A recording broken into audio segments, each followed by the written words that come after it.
Okay, we're going to take another stab at this and see what happens. I told you we just got to keep chiseling away at this subject of holiness and sanctification. Just stick with me, because there is a good payoff for kind of sticking with me and trying to see where this goes. I've said the problem with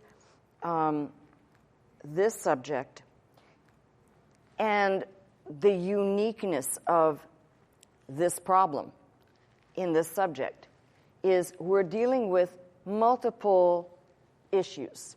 The first one, let's go back a little bit. The first one is our language. Our language frame, which at times can create confusion. If you think about it, the same word that is the English word, I've used this before, post. I will be at my post. You put something in the post or the mail. The post that is holding up the ceiling. One word which we use for multiple things, defining different objects which are not the same.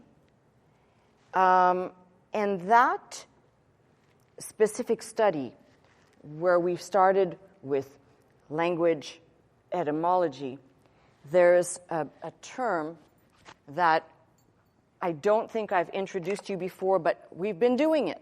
So you've been doing something you didn't know about. Semasiology is basically what we're doing. It's like playing word detective.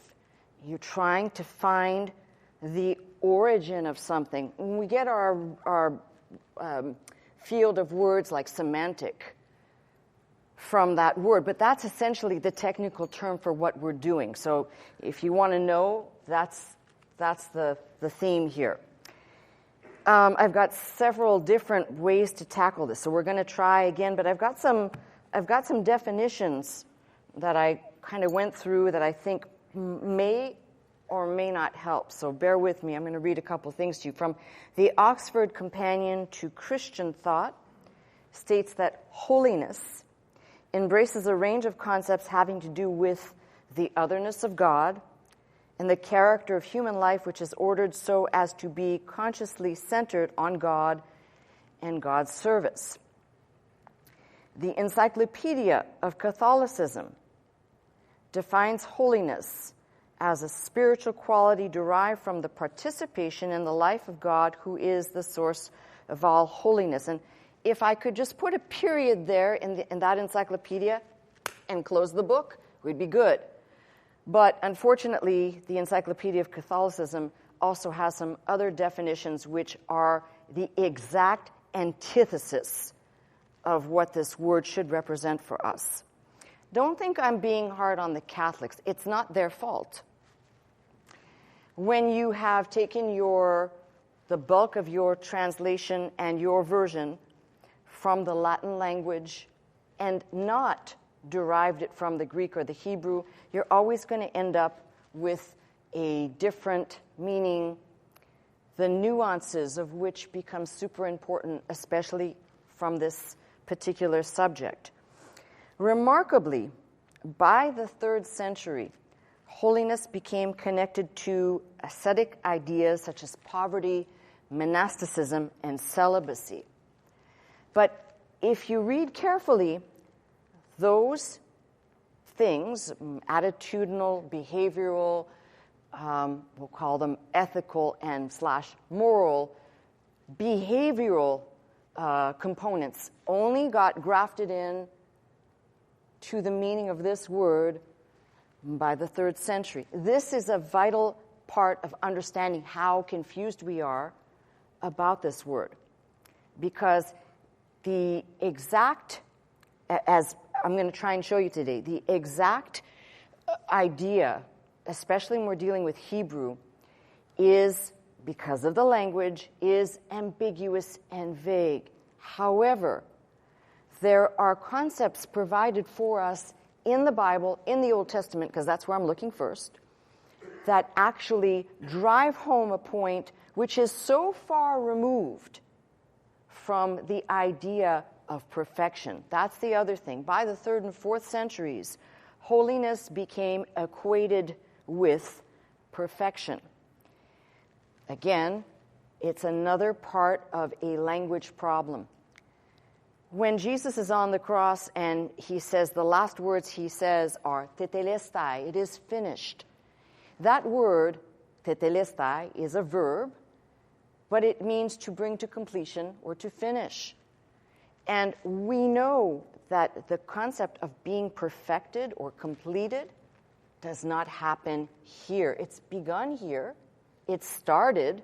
My faith has started the process, but it's not finished here. So anybody who brings about the idea that perfection and holiness are synonymous, you're very far off the mark. Now, somebody may say, well, what about when God says he's holy?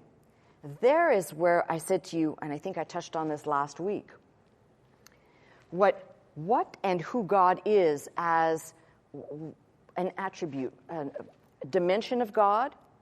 We may be partakers of that dimension by virtue of God granting or giving to us the Spirit.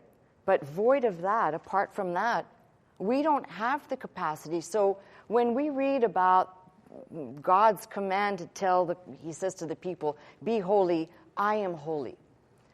One must understand the difference between when God says something and he is, and he does not have to become that because he is, versus speaking to us who are not.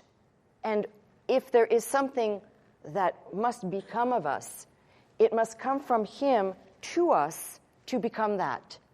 But unlike God, whose quality or when we're talking about the attributes of God, those attributes do not change. The qualities we receive from God, remember Galatians 5 talks about that which we receive from the Spirit. But it is gifts, we'll say it this way, it is gifts given in part. It's a deposit. It is not the full thing. So I'm asking you, and it's a rhetorical question, but I'm asking you this question. If we only receive something in part, how can people walk around and say they've received whatever it is and they are complete and full, except that they be full of something else? And I mean, I'm not trying to be blasphemous. I'm saying to you what has happened in my lifetime, specifically from studying this book, is I've realized that there are a lot of people out there with bad theology that have basically tried to push me, suppress me, down into a region of I haven't attained what they have. They have it. I don't. That's never going to be in the language of God. God says, basically, if God's the one speaking, and through his book he's the one speaking, whether he speaks directly or he speaks to inspire the writers, he's the one that decides. So the initiative always is going to start with God. And anybody who wants to make crazy statements, and they are crazy, about sanctification or holiness, and a whole movement, by the way, again, while I'm on this subject, this will be a good time to introduce, not today, but in part somewhere in one of these messages, to tell you about certain movements that took place, movements that started in Europe, and when they came here were known under another name. Let's just take the Quakers, for example. The Quakers in American in the history of Christianity in America, their take on holiness and the holiness movement through the Quakers basically caused a whole group of people to essentially disappear, to be non-existent, because they took the idea or the concept to abstain from certain things to such an extreme that they basically made sure to eradicate themselves. That's holiness unto the Lord for you. So, as I said, along with translation and transmission of the Bible, the wonderful gift of spreading the word, there's also this other bad thing that comes with it, which is the trouble of trying to convey ideas into our watered down, homogenized tongue, as opposed to what these words meant in their setting from a more original point of view. And this is where the trouble begins, because no one really is quite agreed on how we should tackle this word. The one thing I'm going to do today, and it's maybe torture for some of you, but I'm going to do it, is to show you our Hebrew word, which I tried to go through briefly last week. I did a little bit of on festival. I'm going to show you what happens to the Hebrew word holy as it is going through the verbal system, to kind of give you an idea of how, if we were just doing a form, let's say to conjugate verbs, how this word will change. Don't go, oh no! History and grammar are two things most people hate. So what we have, I'm going to show you from my tablet here. We might as well just roll up our sleeves and get into it. Don't worry about trying to take this all in. I recognize that I've got people listening to me this morning who are listening to the service and probably at work. So you can't take notes or write stuff down. But this service will replay, and I'm sure that someone on my staff will be kind enough to make a better printed, legible chart of what I'm doing here. So let's take a look at this, and I'll use blue as my color here.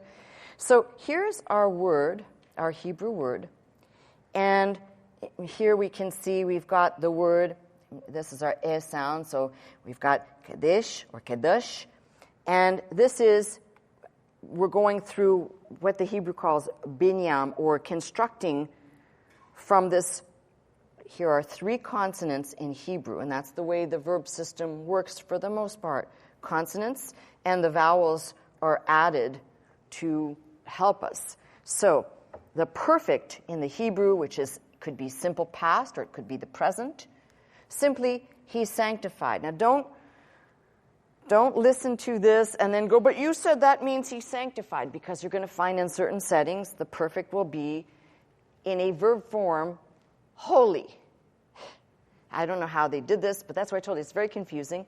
We're going to try and straighten this out. In the imperfect, which could be future, continuous or repeated action, or modal. A modal is shall, will, might, may. That's what modal is, like he may sanctify or he might sanctify. Continuous or repeated, that is, it is initiated and it repeats itself, or future, something that is yet to happen. But I want you to take a look. Just initially here, you can see what's different.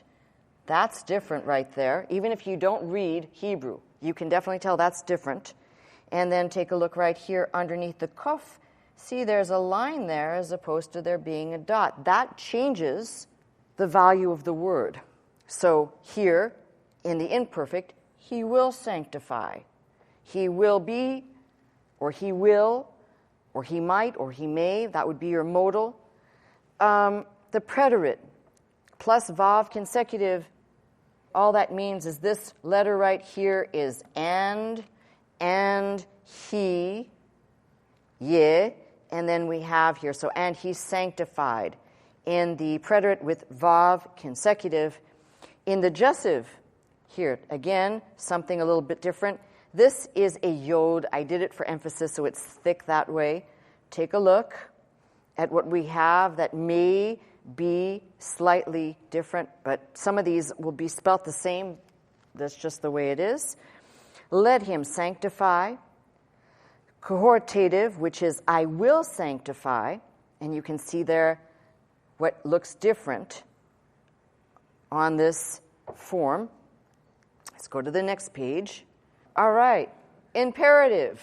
Here we have kadesh, sanctify. When the Lord says sanctify the people, there is an imperative. It's a command to do something. And most of these imperative commands sanctify are coming from the boss himself. It's not somebody else.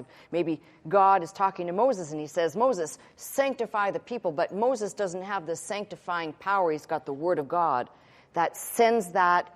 Basically, they may have to go through the steps that God orders. The steps may be, in one case, to anoint with oil, in another case, to wash with water, in another case, to sprinkle with blood. But all the while, it is the sanctifier who gives the orders to sanctify. And this is where we might do well in some of these to get into those verses, to really peel them open and to see maybe we've been reading them not quite exactly the way we ought to. Because I think a lot of people say, sanctify yourself.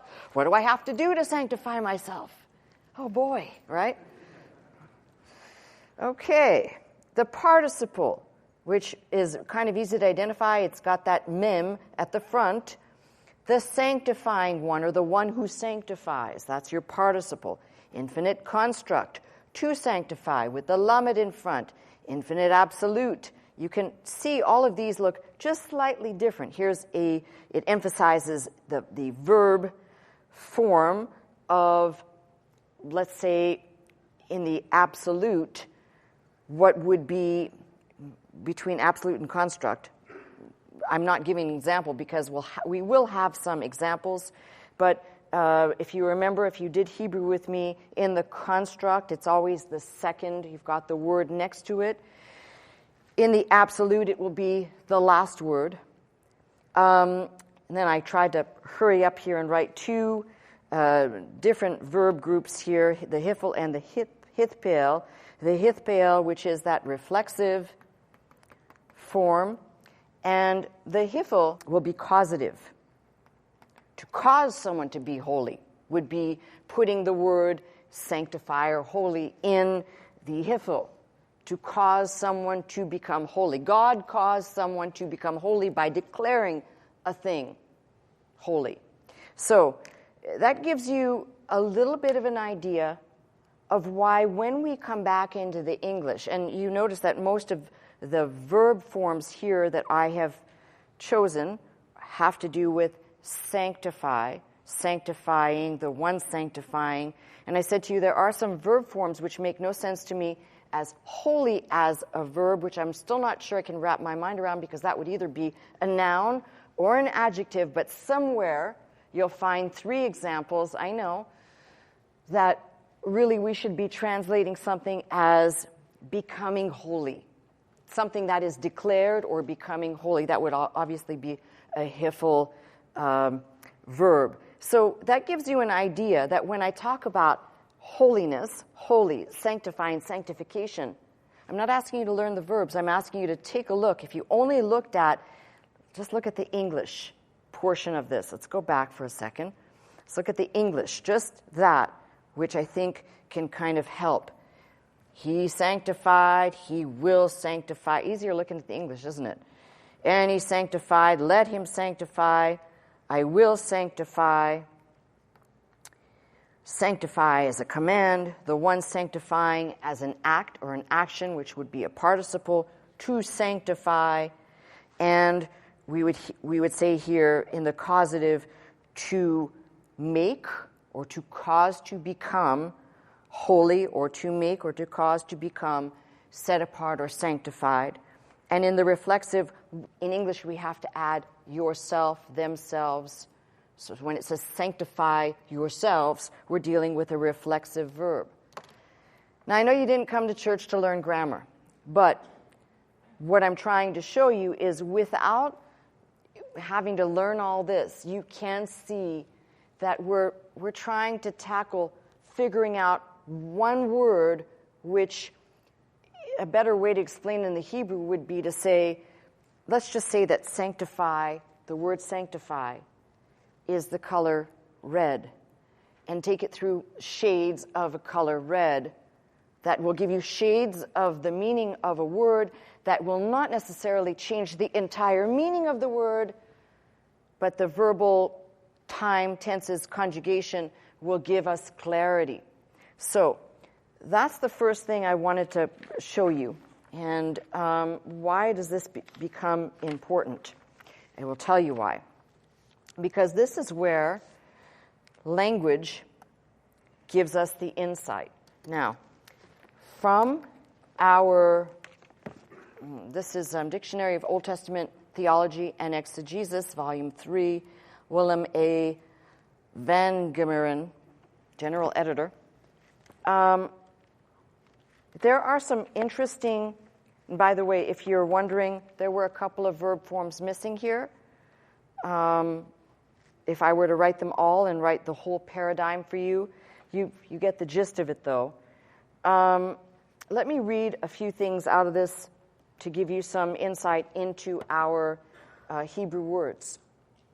So first, what this dictionary points out, you must distinguish between the holy and the common, between the unclean and the clean.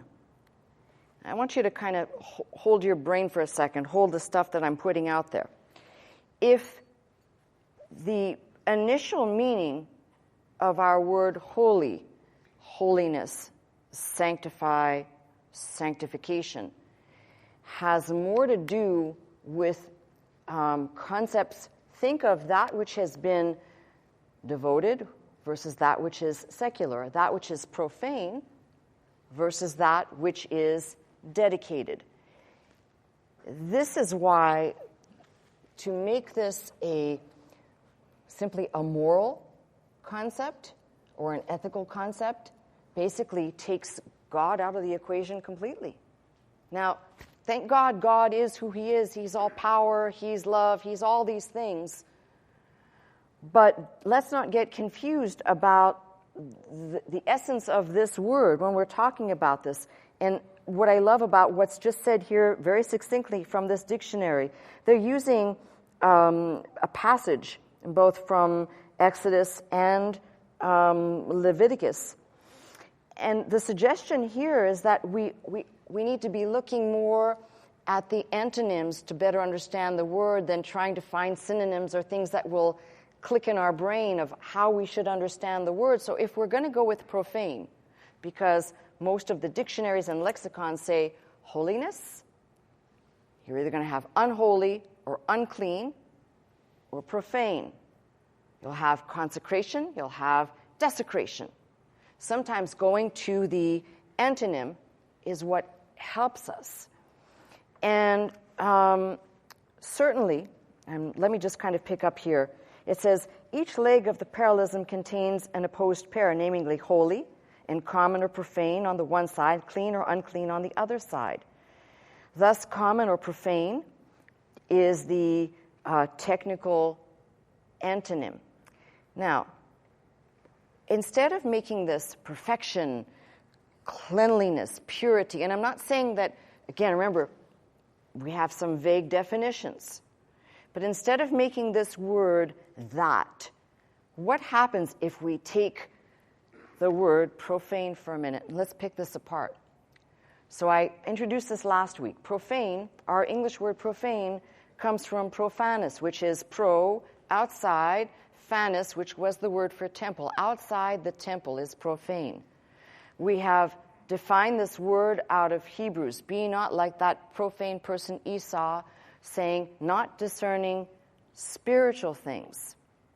So we can simply say common, something that has become common, something that is not being recognized as. Now go back to some of the concepts that we will encounter. And over again, you'll hear God say that He wants the people to keep His name holy. And that's not only in the Old Testament, that's in the New Testament, right? Hallowed be thy name, holy. And why is it that over and over again we're told to not profane God's name? That would be not recognizing who God is, treating God and God's things as common, not discerning the spiritual nature of the things of God. I used God's name, so let's stay in that area. Why is there such an admonition? In fact, through and through, as you begin to look, you'll find that there are concepts surrounding the word holy being used as I go back to, for example, God's name. And over, God says, don't profane my name. Keep my name holy. Hallow my name. So if the word, I think you already see where I'm going, if the word should be suggested as perfection, well, God is perfect. God is perfection, but we're not. So now, if you're going to make the stretch to show the word value Godward, that's one thing. But that value, when God declares an inanimate thing holy, that inanimate thing, the only way it will become unholy, profane, or unclean, or common is God making the declaration in reverse. It was for a purpose, it was for a time, now it is not. But I have yet to find where, when God has declared a thing, the thing remains so. But as I've said of people, that is not so. And if it was said of people that we are holy in the sense that common modern Christianity has understood the word, then the word would have to, you can't have it both ways. You can't selectively decide how you're going to get to understand this word. You're either going to take it from the value as it appears, using the antonyms, because that's going to be our easiest way, and looking at the verbal forms to see, there's no way that this application to perfect could be understood the way most modern Christians have taken it. Now, on the flip side, this is so much information that if I'm trying to review and I'm trying to keep everybody, there's so much information, believe me when I say to you, to try and sift this down to just about the most basic parts, and there's still so much more. But I referenced James Barr, because James Barr was an incredible Semiticist and linguist. I mean, I don't think in our time we'll ever see somebody like James Barr.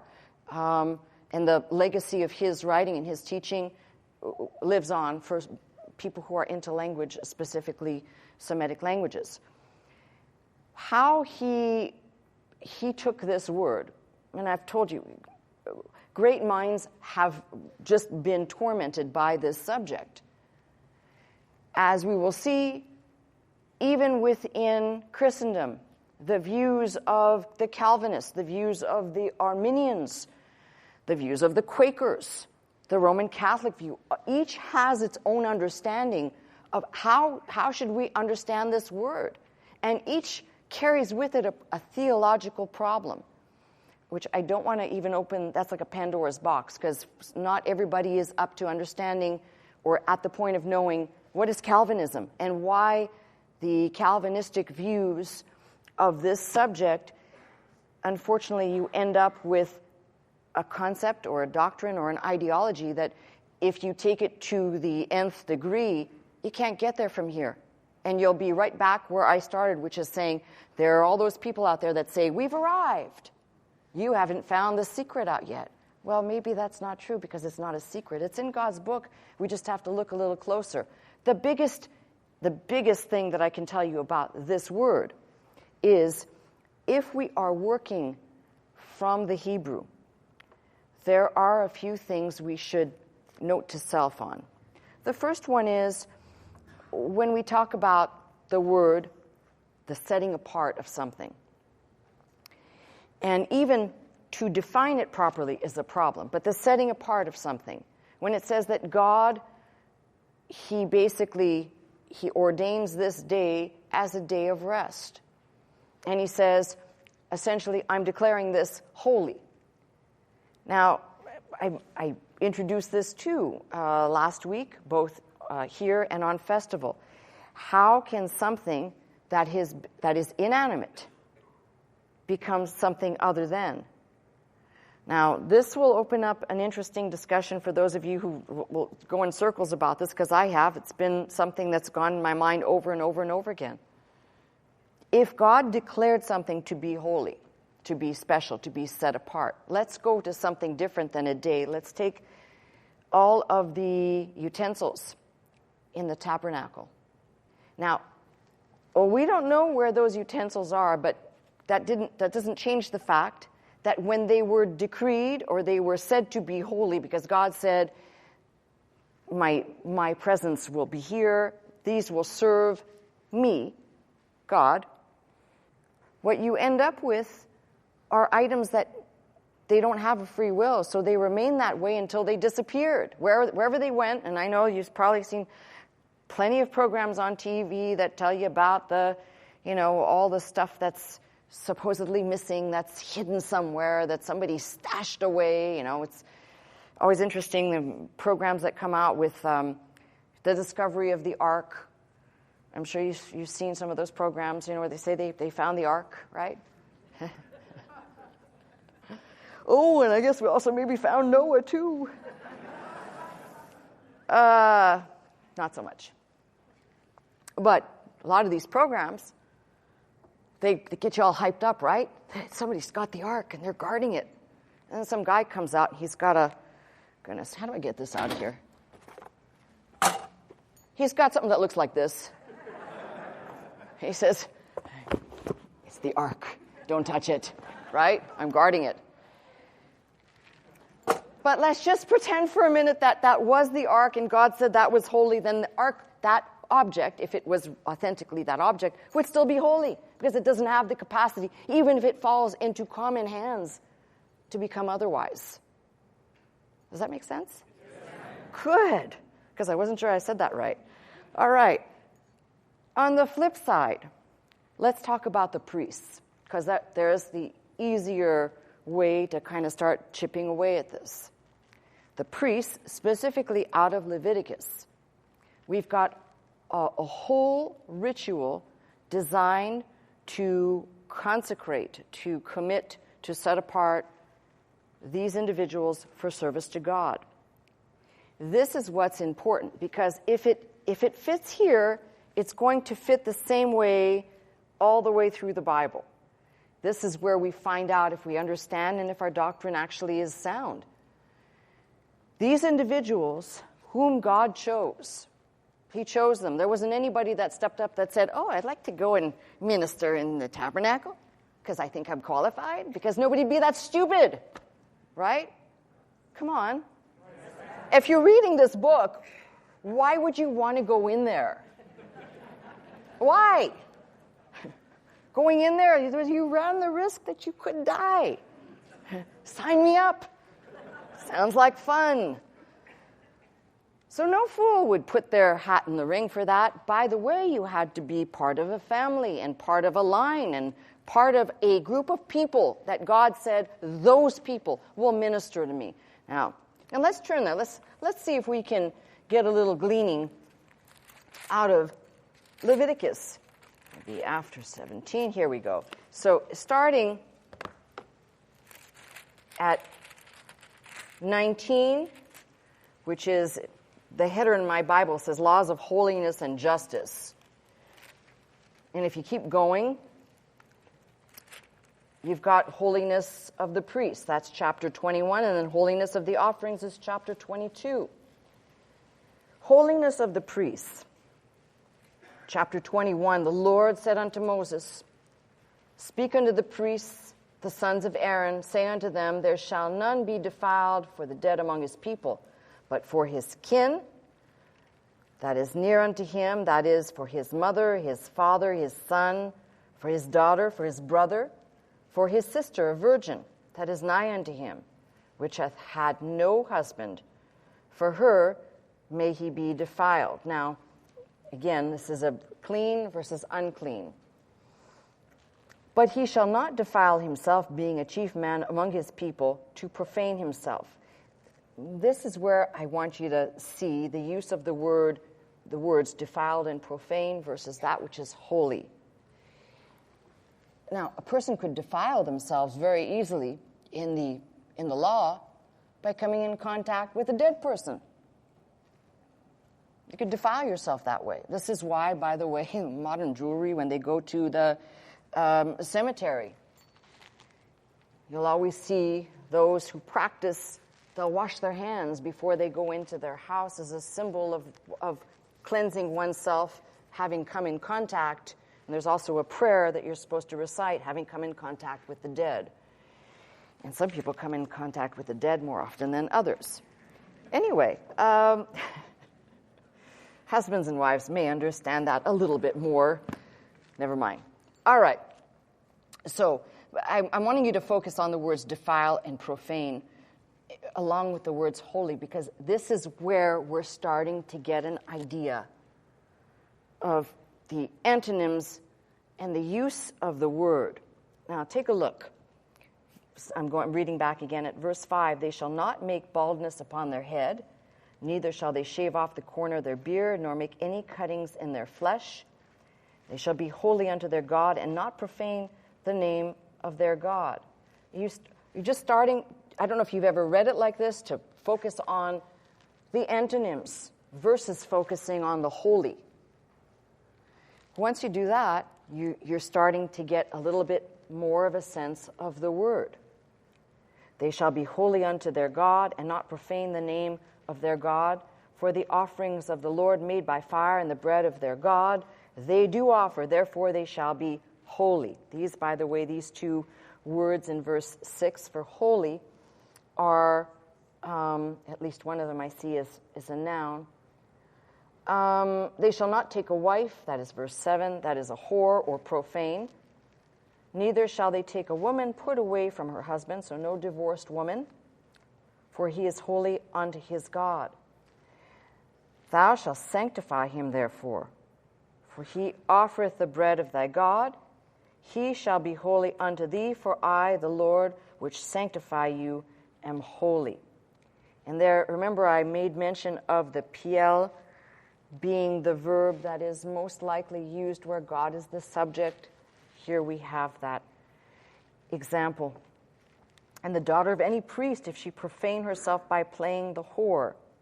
Now, strangely enough, folks, if you take a look at verse 9, it's the weirdest place for us to get clarity, but that's where you get clarity.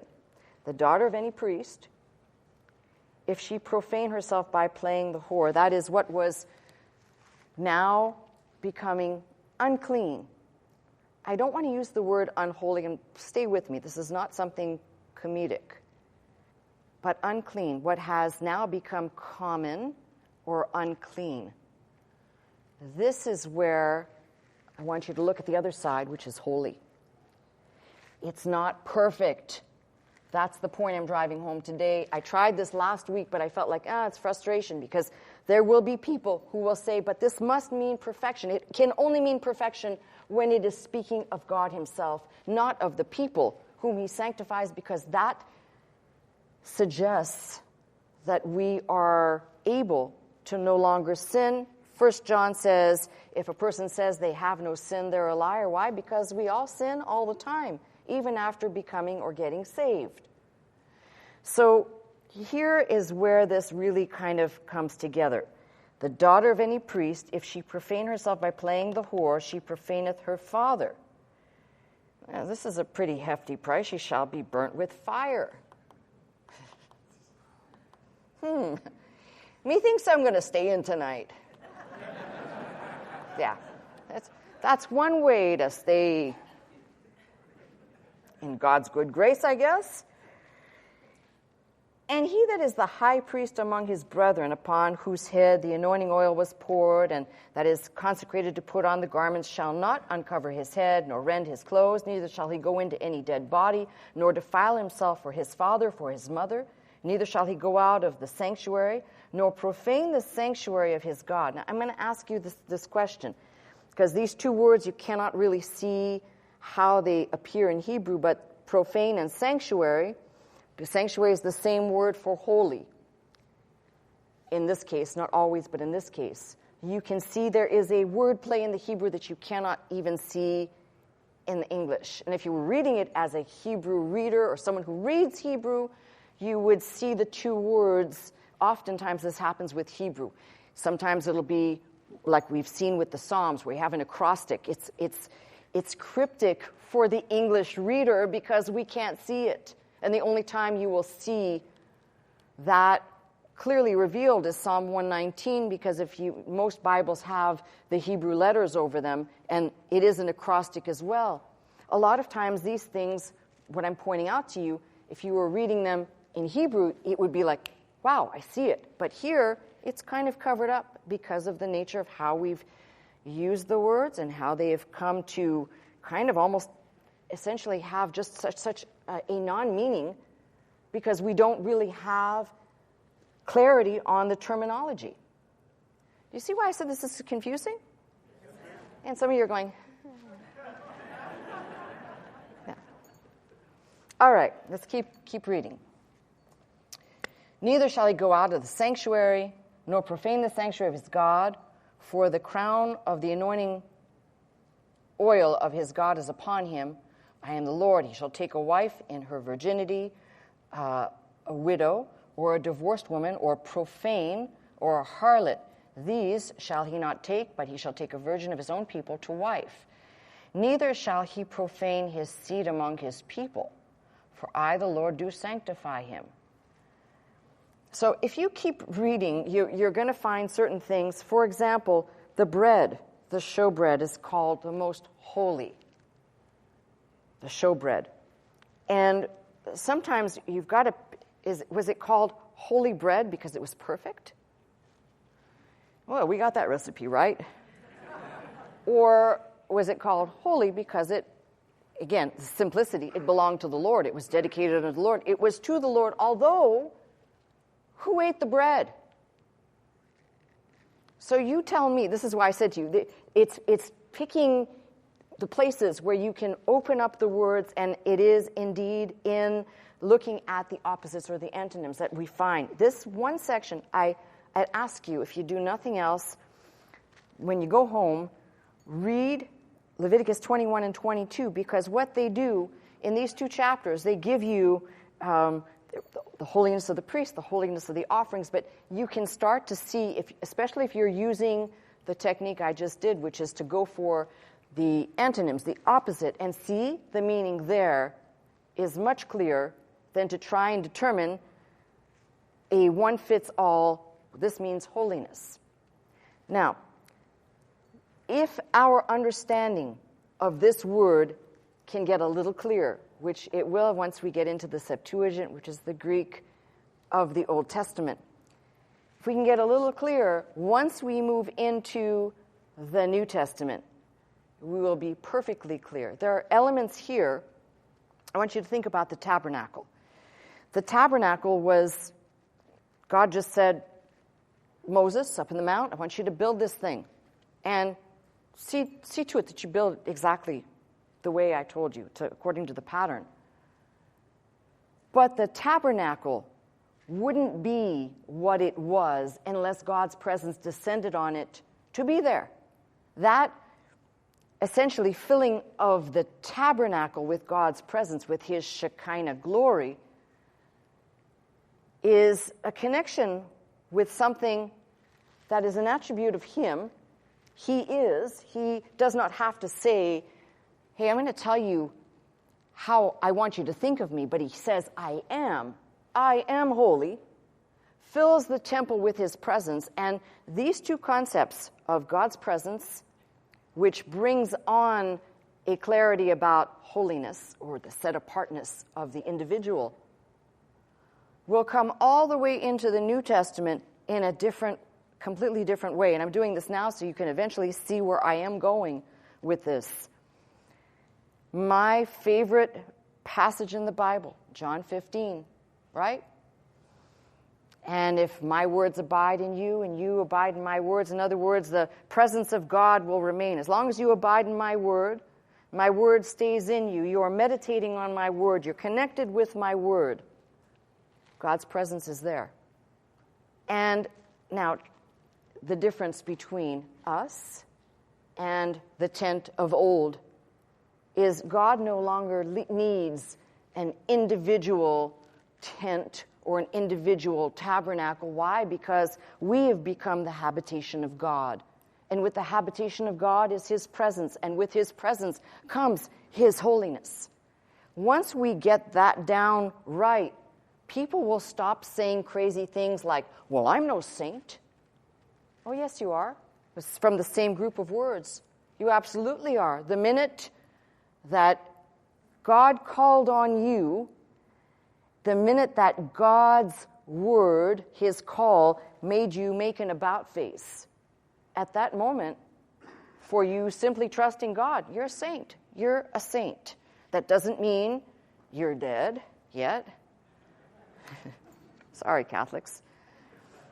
And as far as I'm concerned, if we can get this down, we can move through the bulk of these references with some really clear understanding. Now, this is a delightful thing. Let me tell you, there's more to this. There's so many areas. Sometimes I just kind of get overwhelmed. I want to spend 2 hours dumping on you instead of 1 hour. But why I want you to read the 22nd chapter of Leviticus is there's another reason there. That all has to do with it says holiness of the offerings. Now, there's just like little subtle nuances here. You know how you hear folks all the time talking about they went to church or they watched a program on TV and all the preacher did was talk about money and giving and money and giving and money and giving and money and giving, right? And I don't want to go to church because all they talk about is money and giving. But when you read the Bible, something really interesting. God talks a lot about giving. And he's the inventor. He's the one that said, this is how I want it done. Now, somebody will say, well, but these are offerings in the Old Testament. We don't offer like that anymore. You're right. We don't offer like that anymore. The difference between the old and the new is total dedication versus a little part, one animal, the spilling of blood, one moment in time versus a sacrifice that doesn't need to be made again and again and again, which is Christ. But the offerings, and this is where I will not budge from this. I will not move. When God says something is important to him, he doesn't change. This is why I taught on this before. When God says about the Passover, it will be a memorial from generation to generation forever. Why did he say that? Because he had the capacity to say, now Christ has come. But Paul picked up the words in the New Testament, Christ our Passover, taking something that was in the old, which was simply a type or a shadow, and making it the substance or the reality, applying it directly to Christ. So when we talk about, in this chapter 22, it'll talk about the offerings. I think it's really remarkable how people could read this book cover to cover and say, no, we don't do any more offerings, we don't give any more. No, we're not killing animals, we're not sacrificing anything. Neither do the Jews do that anymore, because they don't have a place to do it. But what we do have is God never, sorry legalist, sorry perfectionist, sorry stupid people out there, God never said, you will no longer have to give. Paul, Romans 12, you are to give yourself wholly, not in part, not a little bit, not a portion, completely offer yourself as a living sacrifice. Now, the next person who says, well, that's the Old Testament, we don't. Hey, listen, there are 66 books, and this is what some people need to figure out. God does not need your money to be God. And the things that you have, your health, your money, your possessions, your family, whatever you have it because God gave it to you. Whether you recognize him as the provider or you treat him as common and profane and say, God didn't do this thing. I get out there every day and I earn my pay every day because I go to work, because I have a job, because I'm smart. I would say, take cover, folks, because eventually maybe, God's going to have enough of people saying this type of stuff, which is frequent. No, God gave you this ability. In Deuteronomy, the people were kind of high-minded like that, and God said, through Moses, obviously, he says, don't say, my hand gave me the ability. You recognize God in all things. And at the crux of all of this, for the priests, for the offerings, straight through the book, there is something that is without this.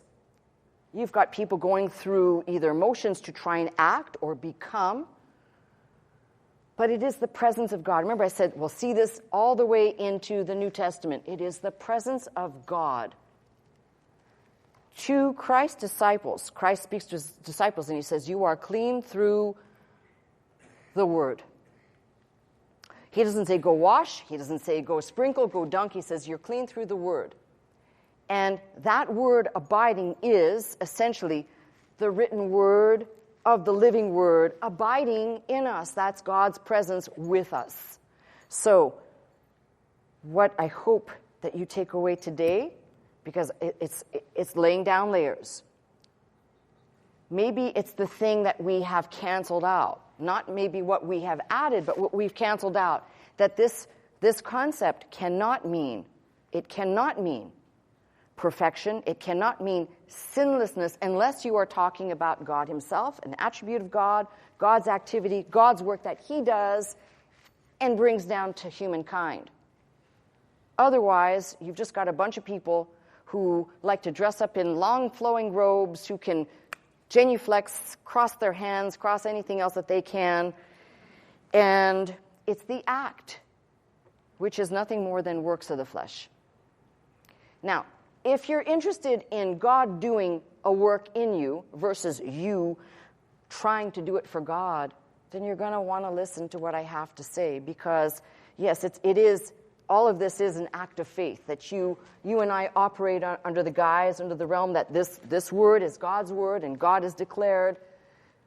But here I find if we clear away all the garbage and all the baggage and all the stuff that people bring with them and are just looking for the essence, I've already found it in Leviticus. I've already uncovered what it does not mean.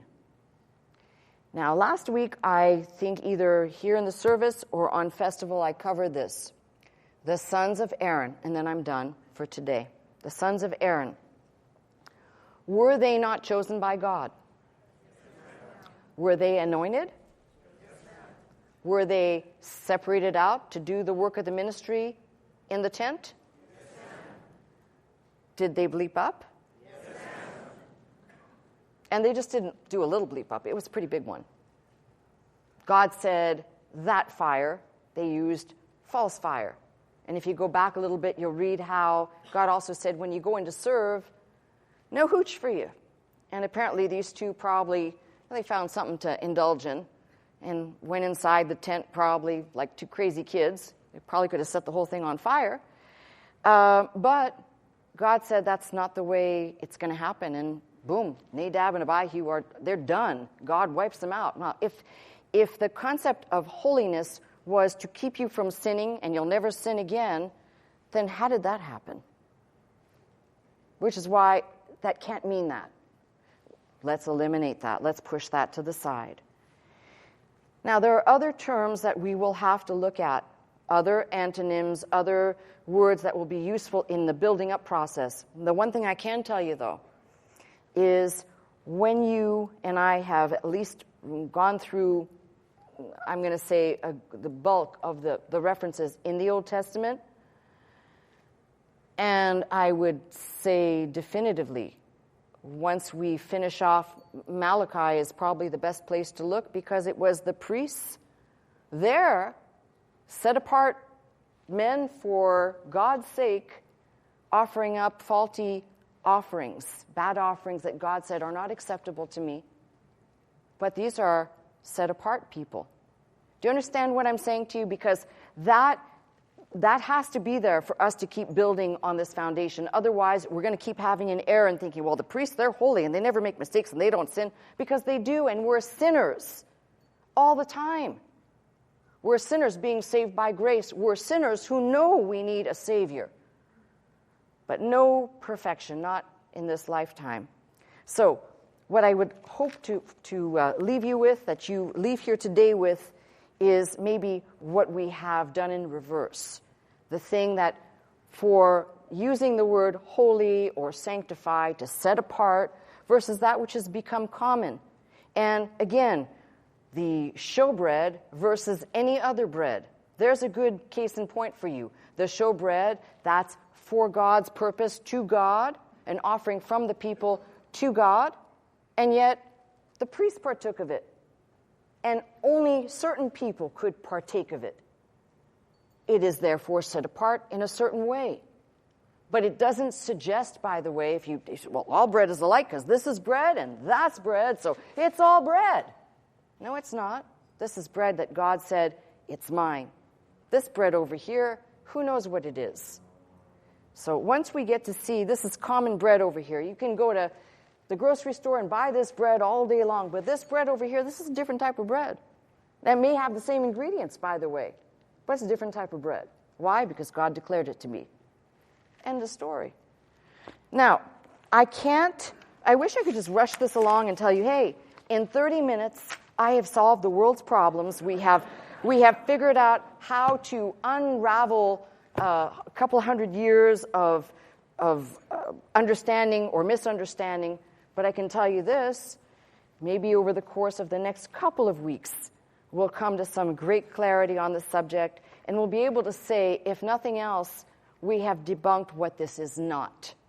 And it is not some elitist group that, these people do and these people don't.